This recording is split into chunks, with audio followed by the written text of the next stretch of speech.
Assalamualaikum warahmatullahi wabarakatuh. Selamat pagi, selamat siang, selamat sore. Jadi untuk pertemuan hari ini, untuk pertemuan 3 kita akan membahas tentang topik client server. Jadi diharapkan untuk mahasiswa bisa mengetahui konsep dari client server dan juga teknologi yang berhubungan dengan client server. Langsung saja ke indikator penilaiannya. Yang pertama, mahasiswa mampu menjelaskan model jaringan client server untuk pelayanan kesehatan. Yang kedua, mahasiswa mampu menjelaskan model jaringan peer-to-peer yang dipergunakan di pelayanan kesehatan. Daripada panjang lebar, langsung saja kita ke topik pembahasannya. Jadi di dalam sebuah jaringan komputer itu dikenal sistem koneksi antar node atau komputer, yakni yang pertama client server, yang kedua peer-to-peer. Untuk client server kemarin sudah dijelaskan di pertemuan yang pertama. Jadi silakan nanti dicek lagi video di pertemuan pertama tentang client server. Jadi client server itu seperti apa yang dimaksud sebagai client dan juga server. Terus kemudian bentuk-bentuk dari client itu apa saja, server itu apa saja. Itu sudah dijelaskan di pertemuan yang pertama. Tetapi di sini nanti akan saya berikan video agar lebih mudah untuk menjelaskan tentang client server. Langsung saja disimak videonya. Berikut adalah video dari pengenalan client server.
PC, which is machine you are using to connect to the internet. When you type in a website address, your computer sends out a request to a server on the network, so this would be the request, and the server is going to look at your request and see if it is a valid request or if it can fulfill your request. It is going to respond with the kind of request that if it is a web, then it is going to send you the page that your computer wanted. If you send an invalid request which cannot be fulfilled, of course you are going to get an error. That error could be a 404 page, or the can't be found phrase will appear.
Berikutnya adalah peer-to-peer atau biasa disebut sebagai P2P.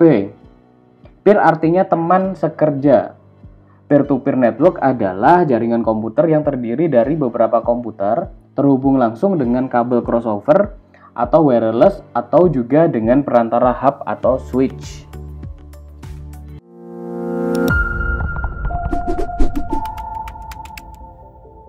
A peer-to-peer network, sometimes referred to as a P2P network, is one of the key parts of blockchain technology and is a huge improvement in how we store our data. But let's start with, what is a network? A network is a group of interconnected devices that exchange information. These devices can be connected locally, by a cable, or wirelessly through the internet. The most commonly used type of network is a centralized client-server model. A client-server network is a single server, often operated by a single entity such as one company. This server will handle all of the tasks and requests on the network and store all the information exchanged. Because there is a central authority storing and managing all the information, this model has some serious problems. For example, all of the private data can be stolen by hacking one server, and a user has almost no control in the way that their information is controlled or even exploited. For example, you don't own any of the photos that you upload to social media. The company that owns the social media network owns your photos, and it can do whatever it likes with them. Blockchain networks are different from traditional client-server models because there is no central point of storage and therefore no controlling party. Instead, all of the information on the network is constantly recorded and transferred between the participants on the network, who all store multiple identical copies of the network's information. These participants are known as nodes, or peers. So, a peer-to-peer network is a distributed network that stores and transfers data without a central server. Blockchain technology is built on top of P2P networks. Having no central point of storage makes the information on a network far less vulnerable to being hacked, exploited, or lost, which is why P2P networks and blockchain technology in particular are seen as huge improvements on traditional centralized models and are the future of data storage and ownership.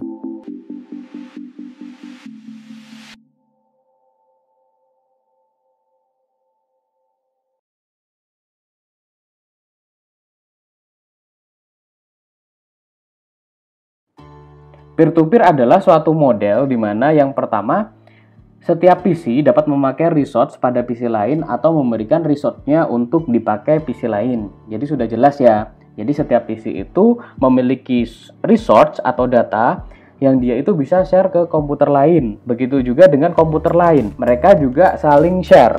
Nah, ketika mereka itu sudah saling share, jadi tidak perlu perizinan lagi untuk meminta data. Jadi mereka itu bisa mengkomunikasikan tanpa dibutuhkannya server. Yang kedua, tidak ada yang bertindak sebagai server yang mengatur sistem komunikasi dan penggunaan resource komputer yang terdapat di jaringan. Dengan kata lain, setiap komputer dapat berfungsi sebagai klien maupun server pada periode yang sama. Jadi di sini tidak berlaku lagi harus ada komputer server, tetapi mereka itu langsung bisa komunikasi data antar komputer dengan menggunakan kabel tadi, kabel crossover atau menggunakan jaringan wireless. Nah, ini adalah arsitektur dari peer-to-peer. Jadi di situ komputer itu terhubung satu sama lain, tidak ada server yang harus menyimpan data secara terpusat. Jadi untuk semuanya itu masing-masing memiliki andil sebagai klien dan juga server. Di sini untuk klien server itu bukan berarti hanya data loh ya. Di sini banyak sekali, bisa juga sebagai share untuk alat. Contohnya kita bisa share printer. Jadi misalkan ada satu printer, dia terkoneksi satu komputer, dia itu bisa share ke komputer lain untuk menggunakan printer tersebut ataupun media hardware sejenisnya. Jadi untuk satu media itu bisa dipakai bersama-sama. Nah, apa keunggulannya? Jadi keunggulan dari peer-to-peer ini implementasinya murah dan mudah. Tidak memerlukan software administrasi jaringan yang khusus, tidak memerlukan administrator jaringan. Jadi implementasinya murah dan mudah, hanya membutuhkan kabel dan juga bisa melalui dari wireless. Tidak memerlukan software administrasi jaringan yang khusus. Biasanya kalau kita menggunakan client server harus membeli atau harus memasang aplikasi untuk administrasi jaringannya. I'm Matthew Quick, SolarWinds engineer. Server and Application Monitor provides monitoring for your servers both at a hardware and software level, all within a single product. Let's take a look at some of the main features of SAM. The abstract view provides an overview of your entire environment and will automatically visualize status and map the relationships between applications and their supporting infrastructure. When I hover over this machine, I can see that it is in a critical state. The work files created per second has hit a critical threshold and it looks like memory is becoming an issue. By clicking on this object, I can see the related server and host. Looking at the Hyper-V virtual server, I can see that the VM is nearing memory capacity, and when I look at the host, it is also nearing capacity. To drill into the details, I simply double-click on the server or open a new tab. Let's look at how Server and Application Monitor manages your server environment. This product monitors hardware health for multiple vendors to include HP ProLiant, Dell PowerEdge, VMware ESXi and ESX hosts, IBM System X, and Blade chassis. Here you can see the status of power supplies, fans, temperatures, and so forth.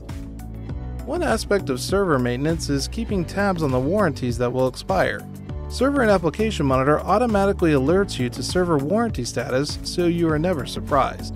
In addition, the product provides inventory details on your server hardware and software that's installed. Server and Application Monitor also provides detailed performance metrics for over 200 applications out of the box.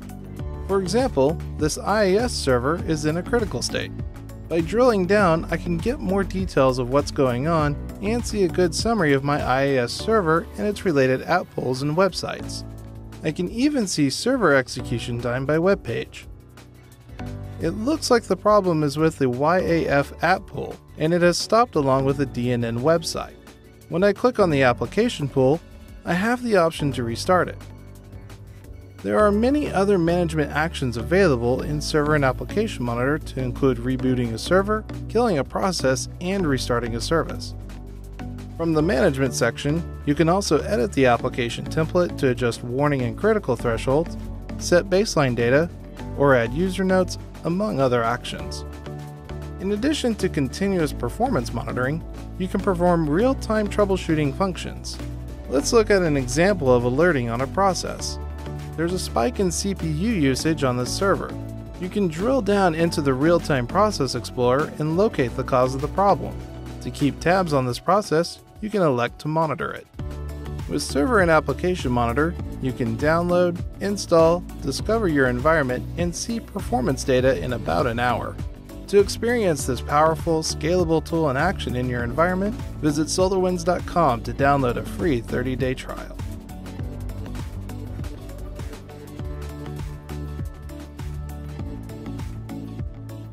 Jadi contoh dari software administrasi jaringan itu sangat banyak sekali.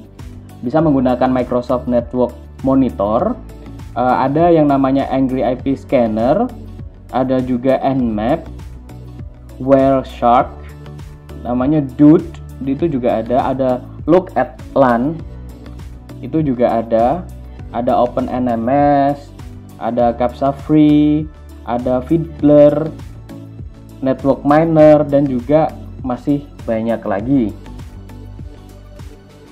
Jadi kalau menggunakan peer-to-peer, kita tidak perlu menginstalasi software khusus untuk administrasi jaringan. Terus tidak memerlukan administrator jaringan, tentu saja karena kita tidak menginstal, jadi kita tidak perlu administrator jaringan sebagai pengatur dari jaringan keluar masuknya data. Kekurangannya, jaringan tidak bisa terlalu besar, tidak bisa memperbesar jaringan, tingkat keamanannya rendah, tidak ada yang memanajemen jaringan, pengguna komputer jaringan harus terlatih mengamankan komputer masing-masing. Semakin banyak mesin yang di-sharing, akan mempengaruhi kinerja komputer. Jadi dia itu tidak bisa menggunakan jaringan yang terlalu besar. Jadi koneksinya itu sebatas ya bandwidth yang dimiliki oleh wireless ataupun juga kabelnya. Jadi dia itu tidak bisa membuster, namanya booster jaringan, yaitu proses untuk memperbesar bandwidth jaringan agar jaringan tersebut itu bisa keluar masuk lebih mudah. Terus tingkat keamanannya rendah karena tadi pengguna komputer jaringan harus terlatih mengamankan komputer masing-masing.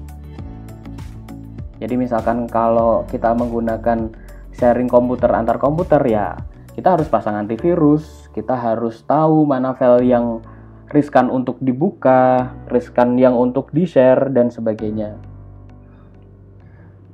Semakin banyak mesin yang di-sharing akan mempengaruhi kinerja komputer, tentu saja karena misalkan kalau kita share printer, nah kalau printernya cuma satu terus dipakai bersepuluh, itu akan mempengaruhi jaringan komputer yang ada di situ.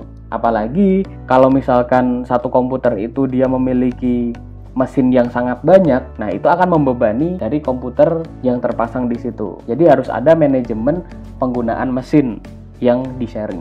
Untuk client server itu kelebihannya pertama mendukung keamanan jaringan yang lebih baik, memudahkan administrasi ketika jaringan bertambah besar, memanajemen jaringan terpusat, semua data bisa disimpan dan di-backup terpusat satu lokasi.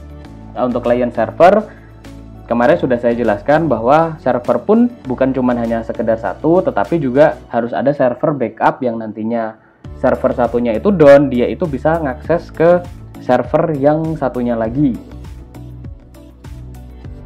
Untuk kekurangan dari client server, yang pertama butuh administrator jaringan yang profesional, butuh perangkat bagus untuk digunakan sebagai komputer server, butuh software tool operasional untuk mempermudah manajemen jaringan, anggaran untuk manajemen menjadi lebih besar. Bila server down, semua data dan resource di server tidak bisa diakses. Nah, yang pertama butuh administrator pasti. Nanti dia akan membagi mana orang yang bisa mengakses data ataupun perangkat yang kita share, ataupun juga dia bisa membagi mana bandwidth yang lebih diperlukan, bagian mana yang lebih diperlukan lebih besar. Nah, itu nanti dibutuhkan administrator jaringan. Jadi butuh perangkat bagus untuk digunakan komputer server. Jadi untuk perangkat komputer itu sangat macam-macam ya. Misalkan kalau kita menggunakan router saja atau kita menggunakan access point, itu punya level masing-masing. Harga itu bawa rupa. Jadi ada access point yang dia itu hanya bisa menampung beberapa klien saja, ataupun untuk komputer servernya dia harus macam-macam. Dia harus menggunakan perangkat yang berkualitas agar datanya itu bisa diakses menggunakan jaringan komputer dengan mudah. Terus butuh software tool operasional untuk mempermudah jaringan komputer. Jadi sangat banyak sekali untuk memanajemen jaringan komputer. Tools operasionalnya, terutama untuk memonitor dari server. Untuk software tools operasional untuk jaringan komputer itu sangat banyak sekali. Itu ada yang namanya Ganglia, ada Nagioscore, ada CollectD, terus ada Spaceworks, ada Kakti, dan masih banyak lagi untuk memonitor dari server. Terus dibutuhkan anggaran untuk manajemen jaringan menjadi besar. Apabila kita menggunakan server dengan kapasitas penyimpanan yang sangat besar, otomatis kita harus memerlukan biaya yang lebih besar. Dan selain itu, apabila kita membutuhkan akses cepat, kita juga harus menggunakan provider juga yang menyediakan jaringan komputer yang kuat agar data bisa terakses. Terus kemudian bila server down, semua data dan resource di server tidak bisa diakses. Nah, ini untuk yang memiliki satu server saja. Jadi untuk solusinya adalah membuat server backup agar data itu bisa diakses walaupun server yang satunya itu down. Jadi sistem kerjanya seperti mirroring.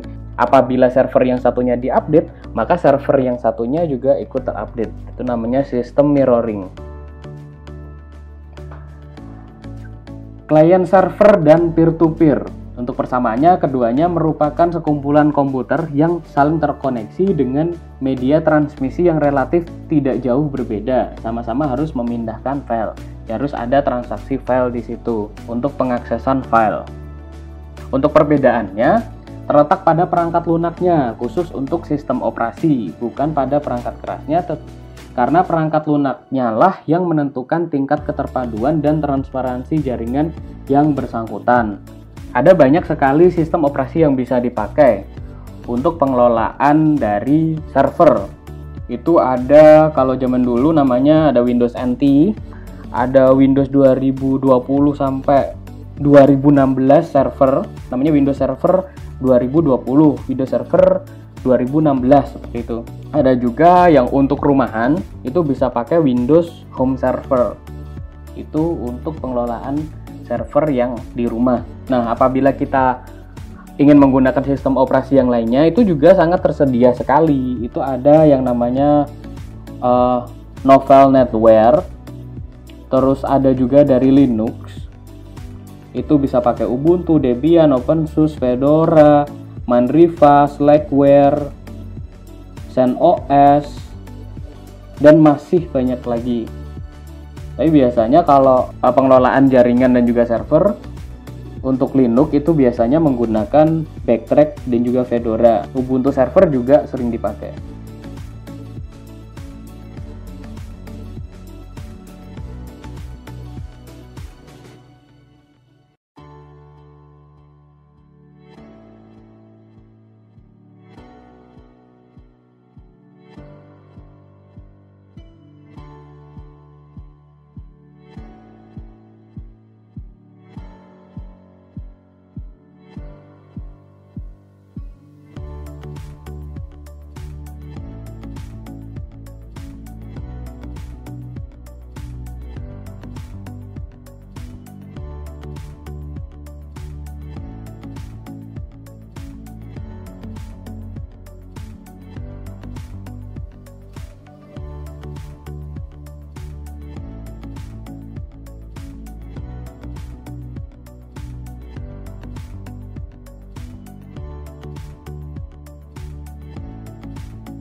Oke, jaringan komputer dan sistem terdistribusi. Ini perbedaan antara jaringan komputer dan sistem terdistribusi.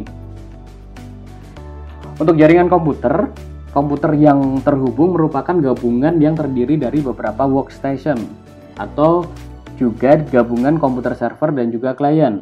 Kalau sistem terdistribusi, komputer yang terhubung terdiri dari host, komputer utama, dan terminal-terminal atau komputer yang terhubung dengan komputer host.